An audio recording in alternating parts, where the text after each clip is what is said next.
تو حضرت ابراہیم علیہ السلام نے کئی مقامات پر دعا کی ہے اور اپنی ذریت، اپنی نسل، اپنی اولاد کے حوالے سے انہوں نے دعا کی ہے۔ ہم دعا کرتے ہیں تو پہلے کیا دعا کرتے ہیں کہ اے پروردگار عالم تو ہمیں اچھا روزگار عطا فرما، ہمارے بیٹوں کو اچھا روزگار عطا فرما۔ ہماری دعائیں اولاد کے حوالے سے یہی ہوتی ہیں کہ انہیں ترقی عطا فرما، پڑھائی اگر بیٹا کر رہا ہے تو اسے اچھا کامیاب کوئی آفیسر بنا یا کوئی اچھی جاب لانا۔ یہ ہماری عام طور سے سب کی دعائیں اپنی اولاد کے حوالے سے یہ ہوتی ہیں۔ لیکن حضرت ابراہیم علیہ السلام جب دعا کرتے ہیں تو اپنی اولاد کے لیے کیا دعا کرتے ہیں؟ حضرت ابراہیم کہتے ہیں کہ اے پروردگار عالم تو میری اولاد کو سب سے پہلے نمازی بنا، رب جعلنی مقیم الصلاۃ، اے پروردگار عالم تو میری اولاد کو، میری ذریت کو، میری نسل کو نماز کا پابند بنا، نمازی بنا۔ اور پھر اس کے بعد آپ دعا کرتے ہیں کہ جب یہ نماز کے پابند ہو جائیں گے پھر انہیں اچھا رزق عطا فرما۔ یہ دعا کا طریقہ ہے۔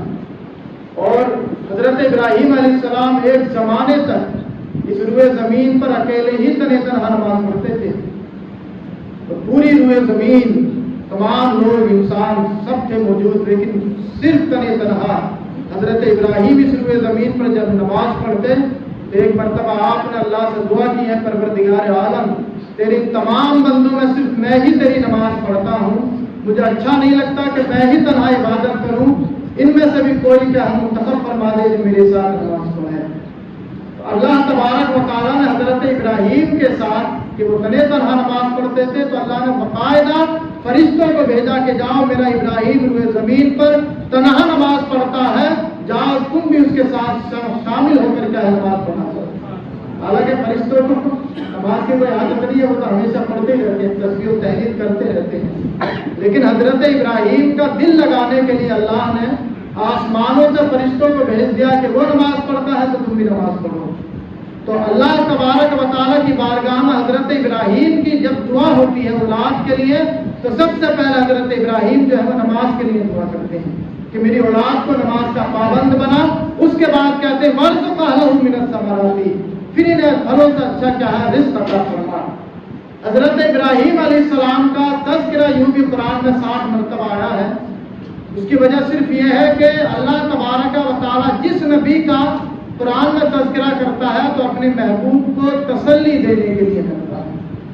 حضرت موسیٰ کا سامنا وقت کے فرعون سے ہوا، اس لیے فرعون سے جب حضرت موسیٰ کا مقابلہ ہوا تو اللہ تبارک و تعالیٰ تسلی دیتا ہے محبوب آپ ٹینشن نہ لے، پریشان نہ ہو، موسیٰ کے مقابلے میں بھی فرعون تھا، آپ کے مقابلے میں ابو جہل ہے۔ اور اسی طرح حضرت ابراہیم علیہ السلام کا بھی تذکرہ قرآن میں اللہ اس لیے فرماتا ہے کہ اے محبوب آپ پریشان نہ ہو، حضرت ابراہیم علیہ السلام نے بھی بڑی پریشانیوں کا سامنا کیا ہے۔ اور نمرود کا زمانہ، نمرود جو ساری دنیا کا بادشاہ خود کو اپنے آپ کو وہ کیا خدا کہتا تھا، اور اس زمانے میں کاہنوں کا، نجومیوں کا بڑا دورہ تھا۔ تو چند نجوم فرعون نمرود نے ایک خواب دیکھا ایک دن، تو خواب کا دیکھتا ہے کہ ایک ستارہ طلوع ہوا ہے آسمان پر، اور اس ستارے کے سامنے سارے ستارے بے نور ہو گئے ہیں، حتیٰ کہ چاند اور سورج بھی بجھ گئے ہیں۔ پریشان ہو گیا یہ خواب دیکھ کر، اور اگلے دن صبح جب ہوئی تو اس نے سارے اپنے نجومیوں کو دربار میں بلایا اور بلا کر کہا کہ رات میں نے خواب دیکھا ہے کہ ایک ستارہ ایسا طلوع ہوا ہے آسمان پر تو اس ستارے کے سامنے سارے ستارے چاند اور سورج بے نور ہو گئے ہیں، اس کی کیا حکمت ہے، کیا تعبیر ہے اس کی؟ تو کاہنوں نے، نجومیوں نے کہا کہ تیری سلطنت میں ایک ایسا بچہ پیدا ہوگا کہ جو تیری سلطنت کو ہلا کر رکھے گا۔ تو آج تیرے سامنے جو تجھے خدا کہتے ہیں اس قوم کو ہلاک کر ڈالے گا، تو تیری خدائی کا دعویٰ باطل ہو جائے گا۔ پریشان ہو گیا وہ، پوچھا کب پیدا ہوگا؟ تو نجومیوں نے کہا کہ اسی سال پیدا ہوگا وہ، اور اسی سال پیدا ہونے کے بعد وہ توحید کا ایسا عالم کیا ہے بلند کرے گا کہ تیری ربوبیت کا خاتمہ ہو جائے گا۔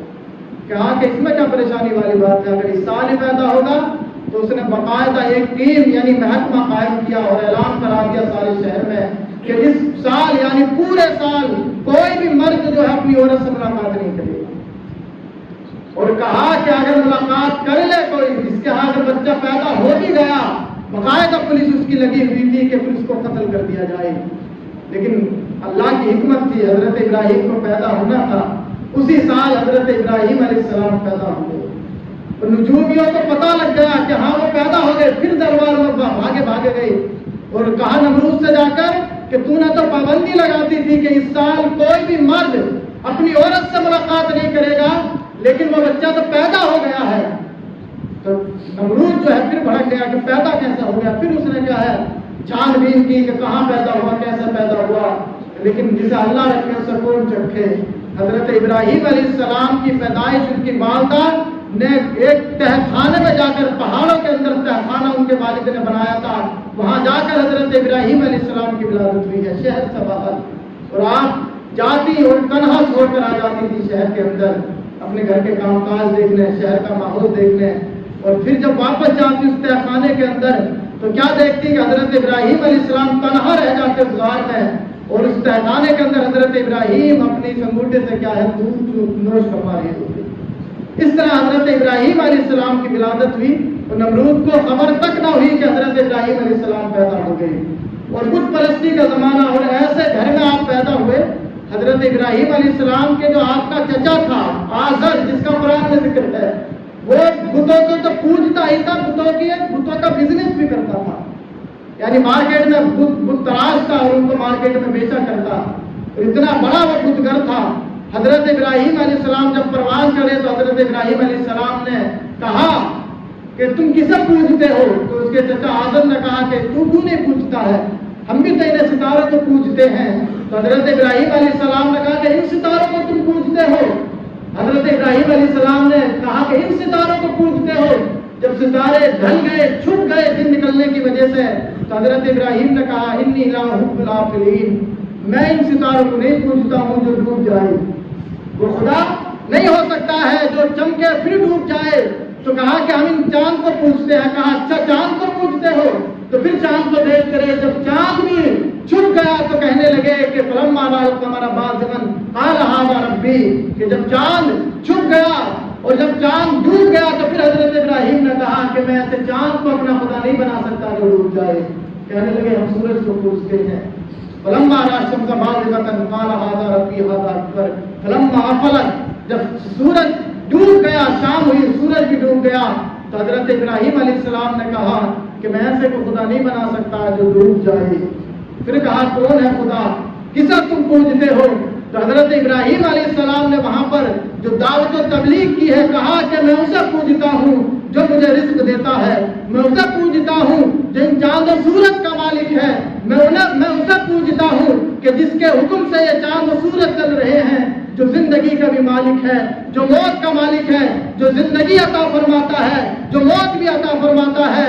تو قوم جب یہ اس بات سے عاجز آ گئی تو قوم نے کہا کہ جو ان کا تانا ہوتا ہے کہ یہ تو معاذ اللہ کیا ہے، دماغ میں ان کے کمی آ گئی ہے، انہیں جانے دو، یہ تو بہکی باتیں کر رہے ہیں۔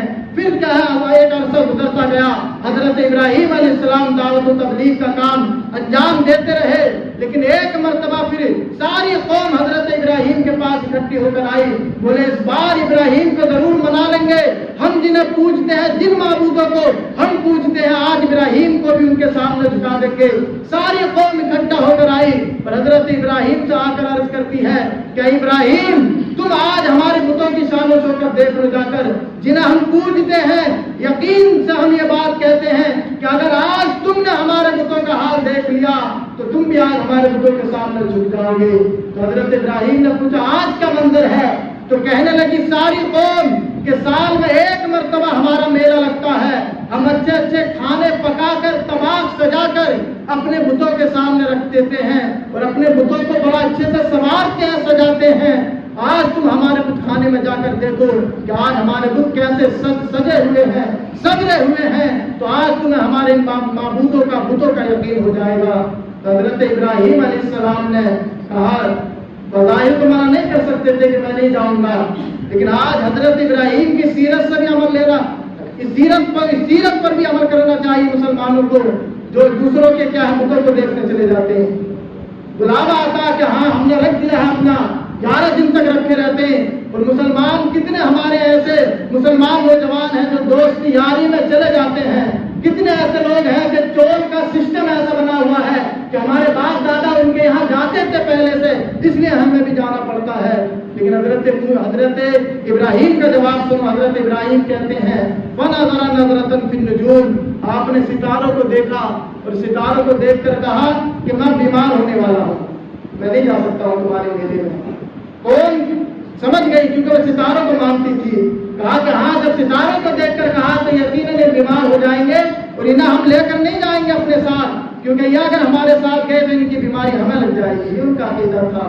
چھوڑ کر چلے گئے اور سارے قوم تباہ عمدہ کھانے انہوں نے پکائے اور تباہ سجا کر بتوں کے سامنے لے جا کر رکھ دیے. اور ان کا یہ عقیدہ تھا کہ صبح سے لے کر شام تک وہ کھانے بتوں کے سامنے رہتے اور یہ اپنے بت کھانے کو چھوڑ کر جنگلوں میں نکل جاتے تھے. پورا دن کھانا اس لیے رکھتے تھے کہ یہ پورا دن بتوں کے سامنے رکھا رہے گا تو متبرک ہو جائے گا. حضرت ابراہیم علیہ السلام نے جب دیکھا ساری قوم چلی گئی تو حضرت ابراہیم نے کلہاڑا لیا، ایک کاندھے پر رکھا اور چلے گئے بت خانہ. اور جا کر دیکھا بت خانے میں تو کوئی لکڑی کا بت بنا ہوا تھا، کوئی لوہے کا بنا ہوا تھا، کوئی پتھر کا، کوئی شیشے کا، کوئی سونے کا، کوئی چاندی کا. جو سب سے بڑا بت بنا ہوا تھا وہ سونے کا بنا ہوا تھا اور باقاعدہ اس پہ ہیرے جواہرات لگے ہوئے تھے. آپ نے دیکھا کہ اس بت خانے کے اندر عالیشان کھانے سجے ہوئے ہیں اور ان طباق میں سجے ہوئے ہیں. تو کہا حضرت ابراہیم نے ان بتوں سے کیا ہو گیا اللہ تاکلون، تم ان کھانوں کو کھاتے کیوں نہیں ہو؟ کیوں نہیں کھاتے ہو تم کھانے؟ جواب نہیں آیا بتوں کی طرف سے. حضرت ابراہیم کہتے ما لکم لا تنطقون، ہو کیا گیا ہے کہ میں پوچھ رہا ہوں کہ کھانے کھاتے کیوں نہیں ہو؟ کیا ہو گیا ہے تمہیں کہ تم میری بات کا جواب بھی نہیں دیتے ہو؟ جواب کہاں سے دیتے؟ پھر حضرت ابراہیم کہتے ہیں کہ نہ تم سن سکتے ہو نہ بول سکتے ہو. تو حضرت ابراہیم نے، کیونکہ قوم تو ساری جنگلوں میں تھی، حضرت ابراہیم نے کلہاڑا لے کر چھوٹے چھوٹے جتنے بھی معبود تھے سب کو کیا چکنا چور کر دیا. جو سونے کا بنا ہوا سب سے بڑا تھا اس کے کاندھے پر وہ کلہاڑا رکھ دیا اور واپس آ گئے. قوم جب شام کو واپس آئی ہے دیکھا کہ سارے معبود جو ہے چکنا چور ہوئے پڑے ہیں اور جو سب سے بڑا معبود تھا اس کے کاندھے پر کلہاڑا رکھا ہوا تھا. تو سب نے کہا کہ یقیناً جس نے بھی یہ کام ہمارے بتوں کے ساتھ کیا ہے انہ لمن الضالین، انہ لمن الظالمین، بڑا ظالم آدمی ہے وہ کہ کسی کو بھی نہیں چھوڑ کر گیا. تو چرچا ہوئی قوم میں کون یہ کام کر سکتا ہے؟ تو قوم کے لوگوں نے کہا وہی ابراہیم کرے گا جو ہمارے بتوں کو برا بھلا کہتا ہے. پکڑ کر لائے حضرت ابراہیم کو بت خانے کے اندر اور بت خانے میں لانے کے بعد حضرت ابراہیم سے قوم نے سوال کیا کیا تم نے ہمارے انت فعلت ھذا بآلہتنا یا ابراہیم؟ پورے قرآن کریم کی آیتیں بھری پڑی ہیں، کیا تم نے ابراہیم ہمارے بتوں کے ساتھ یہ کیا ہے؟ تو حضرت ابراہیم نے کہا کہ تم اس بت سے ہی پوچھ لو کس نے اس کے ساتھ یہ کیا ہے. یہ جو کلہاڑا ان بتوں سے پوچھو جو بت چکنا چور ہو گئے ہیں کس نے ان کے ساتھ یہ کام کیا ہے؟ تو کہنے لگے ان سے کیسے پوچھے ہم، یہ تو نہ ہماری بات کو سن سکتے ہیں نہ یہ ہماری بات کا جواب دیتے ہیں. تو حضرت ابراہیم نے کہا کہ جب تمہاری بات یہ تمہارے خدا نہ سن سکتے ہیں نہ تمہیں جواب دے سکتے ہیں، افلا تعقلون، تم کیسی عقل رکھتے ہو کہ تم انہیں پوچھتے ہو جو اپنے آپ کو بھی نہیں بچا سکتے، جو خود کو نہیں بچا سکتے ہیں، وہ بھلا تمہیں کیا بچا سکتے ہیں؟ اور حضرت قرآن کہتا ہے بل فعل کبیرہم، بلکہ حضرت ابراہیم نے کہا یہ جو جس کے کاندھے پر کلہاڑا رکھا ہوا ہے اسی نے یہ کام انجام دیا ہے. تو کہنے لگے یہ کیسے انجام دے سکتا ہے، یہ تو حرکت بھی نہیں کر سکتا. کہنے لگے جو حرکت نہیں کر سکتا وہ خدا کیسے ہو سکتا ہے؟ پھر قوم کے پاس کوئی جواب نہیں. تو قوم نے کہا اس نے ہمارے ساتھ، اس نے ہمارے بتوں کے ساتھ یہ معاملہ انجام دیا ہے. یہ بات نمرود تک بھی چلی گئی کہ اس نے ایسا ایسا کام انجام دیا ہے. تو نمرود کے یہاں جا کر سارے قوم نے یہ بات کہی کہ ابراہیم کا خاتمہ کر دیا جائے. ابراہیم اگر زندہ رہا تو جیسے ابراہیم نے آج ہمارے بتوں کو چکنا چور کر دیا ہے ایک دن ابراہیم ہمیں بھی ہلاک کر ڈالے گا. تو نمرود نے اعلان کر دیا کہ ابراہیم چونکہ تنہا مومن تھے اس زمانے میں حضرت ابراہیم، ان کے علاوہ کوئی بھی مومن نہیں تھا. تو نمرود نے کہا کہ ان کی سزا، ان کو جو مارا جائے گا، حضرت ابراہیم کو جو سزا دی جائے گی وہ چھپ کر نہیں دی جائے گی. اس نے اعلان کر دیا کہ ایک عالیشان چبوترا بنایا جائے اور اس چبوترے پر عالیشان 4 دیواری قائم کی جائے. ایک طویل چبوترا بنایا گیا، وہ 4 دیواری اس کے ارد گرد کیا ہے چبوترے کے بنائی گئی اور 40 دن تک کیا دیواروں کو کیا ہے تعمیر کیا گیا. جب 40 دن مکمل ہو گئے تو نمرود نے کہا کہ اب ہر قوم کا ہر فرد جو ہے اپنے حصے کی لکڑی لا کر اس کے اندر ڈالے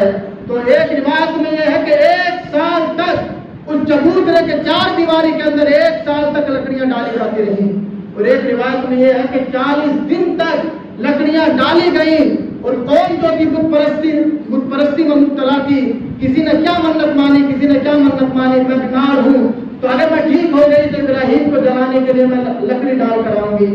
ایک گڑیا کا بھی ذکر ملتا ہے کتابوں میں کہ وہ لکڑی لے کر جا رہی تھی، کسی نے ایک دن انسان نے اس سے پوچھا تو کہاں جا رہی ہے دوڑی ہوئی، تو گڑیا کہتی ہے کہ میں نے منت مانی تھی کہ اگر میں ٹھیک ہو گئی تو میں بھی ابراہیم کو جلانے کے لیے لکڑی لے کر آؤں گی جنگل سے، وہی ڈالنے کے لیے کر جا رہی ہوں۔ تو اس نے ایک دن انسان نے کہا کہ تم جا تو رہی ہے ابراہیم کو جلانے کے لیے، تجھے وہ جگہ ہی نہیں ملے گی۔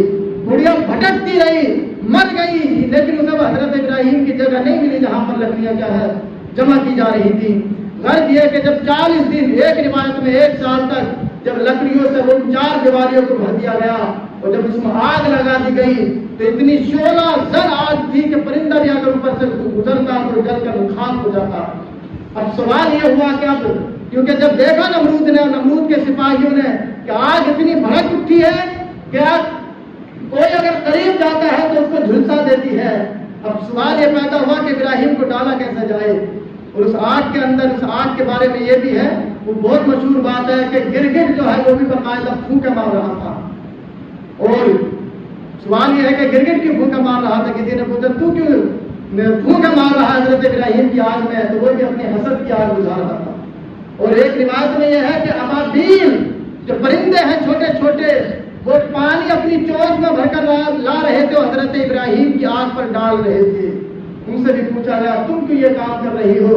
کیا اتنی عالی شان آگ تمہاری چونچ کی ایک قطرے سے بجھ سکتی ہے؟ کہا کہ بجھے نہ بجھے لیکن اللہ نیتوں کو دیکھتا ہے، کل جب بھی تاریخ میں اگر نام لکھا جائے گا، ہمارا بھی نام لکھا جائے گا کہ ہم نے بھی ابراہیم کی آگ بجھانے میں کوئی کسر باقی نہ رکھی تھی۔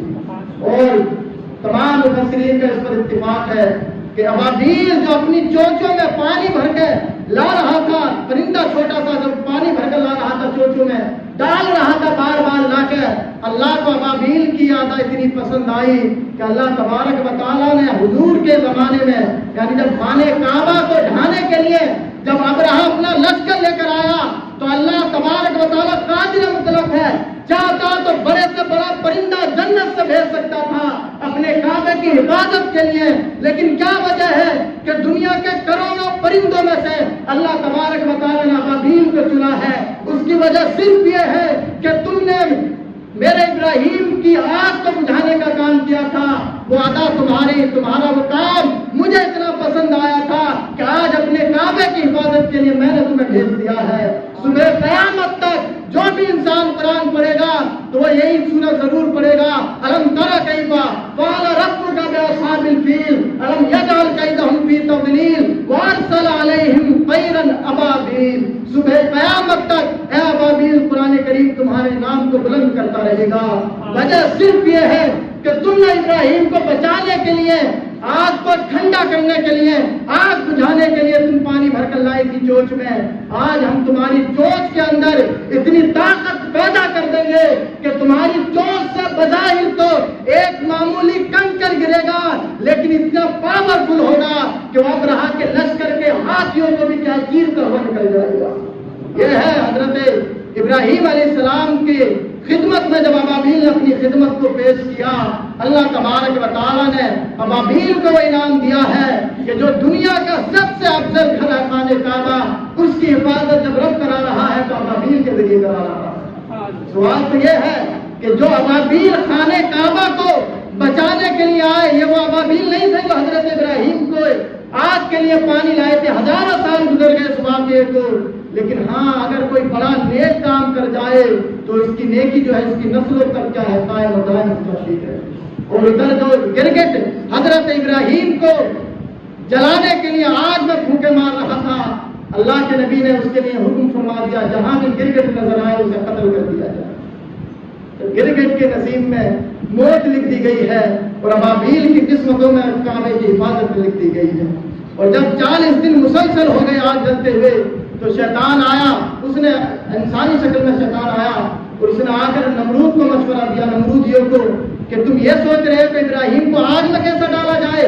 ارے ایک منجنیق بنائی جائے پہلے زمانے میں منجنیق 2 بانس کھڑے کر کے رسیاں اس میں باندھ کر جیسے جھولا ہوتا ہے اس طرح سے منجنیق بنایا، شیطان نے مشورہ دیا، اور جب منجنیق میں رکھنے کے بعد حضرت ابراہیم کے دونوں ہاتھ باندھے اور دونوں پیر باندھ کے منجنیق میں رکھنے کے بعد حضرت ابراہیم کو جب آگ میں پھینکا گیا ہے تو کتب تاریخ کے اندر لکھا ہے کہ یہ جو مرحلہ تھا منجنیق سے آگ میں جانے کا، یہ لمحوں کا مرحلہ تھا، لیکن اس مرحلے کے اندر جنت کی حوریں بھی رونے لگی تھی اور تمام آسمانوں کے فرشتے اللہ کی بارگاہ میں عرض کرتے ہیں کہ اے پروردگار عالم، ایک ہی تو تیرا بندہ تھا روئے زمین پر جو تیرا نام لیتا تھا، وہ بھی آگ میں جانے کے لیے تیار ہے۔ تو رب فرماتا ہے اے فرشتوں، اگر میرا ابراہیم اگر تم سے کوئی مدد مانگے تو مدد کر دی جائے۔ تو جو پانی پر معمور فرشتہ ہے وہ حضرت ابراہیم کی بارگاہ میں آ کر عرض کرتا ہے حکم دے تو ایسا پانی برساؤں کہ آگ بجھ جائے۔ تو حضرت ابراہیم کہتے ہیں مجھے تیری حاجت نہیں ہے، جس کے لیے میں آگ میں جا رہا ہوں، جس کی عبادت کے لیے میں نے ساری قوم سے مخالفت لی ہے، وہ میرے حال کو جانتا ہے۔ وہ فرشتہ آیا جو ہوا پر معمور ہے، وہ آ کر عرض کرتا ہے اے ابراہیم آپ لب ہلائے، ایسی ہوا چلاؤں گا ساری آگ اڑ کر چلی جائے گی۔ تو حضرت ابراہیم کہتے ہیں مجھے تیری حاجت نہیں ہے، جس کے لیے جا رہا ہوں وہ جانتا ہے کہ میں کس کے لیے آگ میں جا رہا ہوں۔ حضرت جبرائیل جب آخری مرحلے میں آئے ہیں، آگ میں جانے والے تھے حضرت ابراہیم، تو حضرت جبرائیل آگے کہ ابراہیم جانے والے ہو، چند ہاتھوں کا فاصلہ ہے آگ میں جانے کا، اگر کوئی حاجت ہے تمہیں تو میں رب کی بارگاہ میں تمہاری حاجت پیش کر دوں۔ تو حضرت ابراہیم نے کہا کہ رب کو بتانے کی ضرورت نہیں ہے کہ مجھے کیا حاجت ہے، حسبی اللہ و نعم الوکیل پڑھتے ہوئے جب آپ آگ میں گئے ہیں، رب نے دیکھا کہ ابراہیم کو میرے علاوہ کسی کی حاجت نہیں ہے، تو رب فرماتا ہے قلنا یا نار کونی بردم و سلام علی ابراہیم، اے آگ میرے ابراہیم پر ٹھنڈی ہو جا۔ اور تاریخ کے اندر اور تمام تفسیر کی کتابوں میں یہ لکھا ہے کہ رب نے جو یہ حکم دیا کہ آگ ٹھنڈی ہو جا، تو آگ اتنی ٹھنڈی ہو جاتی کہ حضرت ابراہیم کو تکلیف دینے والی بن جاتی، لیکن قرآن آگے کہتا ہے، اللہ فرماتا ہے وسلام علی ابراہیم، اتنی ٹھنڈی ہونا کہ میرے ابراہیم کو کوئی پریشانی نہ ہو۔ اور پھر 40 دن تک حضرت ابراہیم علیہ السلام، باہر سے تو لگ رہا تھا کہ حضرت ابراہیم آگ میں جل رہے ہیں، لیکن 40 دن تک حضرت ابراہیم علیہ السلام اندر آگ میں موجود رہے، باہر سے آگ نظر آتی تھی، اندر سے وہ جنت کا باغیچہ بن گئی تھی۔ اور 40 دن تک حضرت ابراہیم، اور جب تنہا اس آگ کے اندر رہے، اس باغ بن چکی تھی، تو اللہ نے، کیونکہ اللہ کی رضا کے لیے گئے تھے، اللہ نے باقاعدہ فرشتوں کو ان کے پروٹوکول کے لیے، خدمت کے لیے بھیج دیا کہ میرا ابراہیم تنہا ہے اس آگ کے اندر، جا کر اس کی کیا اس کو کمپنی دو، اس کے ساتھ رہو۔ فرشتے باقاعدہ حضرت ابراہیم کی بارگاہ میں آتے، اور اللہ تبارک و تعالیٰ کو ابراہیم کی یاد اتنی پسند آئی کہ میرے خاطر ابراہیم آگ میں چلا گیا۔ تو صبح شام رب تبارک و تعالیٰ ابراہیم سے پوچھتا ہے کوئی پریشانی تو نہیں ہو رہی ہے ابراہیم؟ یہ حضرت ابراہیم نے قربانی دی۔ 40 دن تک وہ کھانا کہاں سے کھایا؟ تو صبح شام فرشتے جنت سے کبھی جنت کا کھانا لا رہے ہیں، کبھی جنت کا پانی لا رہے ہیں، کبھی جنت کا مشروب لا رہے ہیں۔ اور کسی نے بعد میں حضرت ابراہیم سے پوچھا کہ آپ کی زندگی تو بڑی پریشان کن رہی ہے، بتاؤ زندگی کا سب سے حسین لمحہ آپ کی زندگی کا کون سا تھا؟ تو حضرت ابراہیم جواب دیتے تھے کہ میری جو زندگی کا سب سے حسین لمحہ تھا وہ 40 دن تھے جو میں نے آگ کے اندر گزارے ہیں، کیونکہ ان 40 دن کے اندر رب نے جتنی مرتبہ میری خیریت پوچھی ہے کبھی نہیں پوچھی ہے۔ جس کی رب خیریت پوچھے اس سے اچھے دن اس کے لیے کیا ہو سکتے ہیں۔ پھر حضرت ابراہیم 40 دن کے بعد قوم منتظر تھی کہ جل کر خاک ہو گئے ہوں گے، لیکن جب حضرت ابراہیم سلامتی کے ساتھ جب 40 دن کے بعد نکلے ہیں تو حضرت لوط علیہ السلام جو نبی ہیں وہ صرف تنہا ان پر ایمان لائے، ان کے علاوہ پھر بھی قوم ایمان نہیں لے آپ پر۔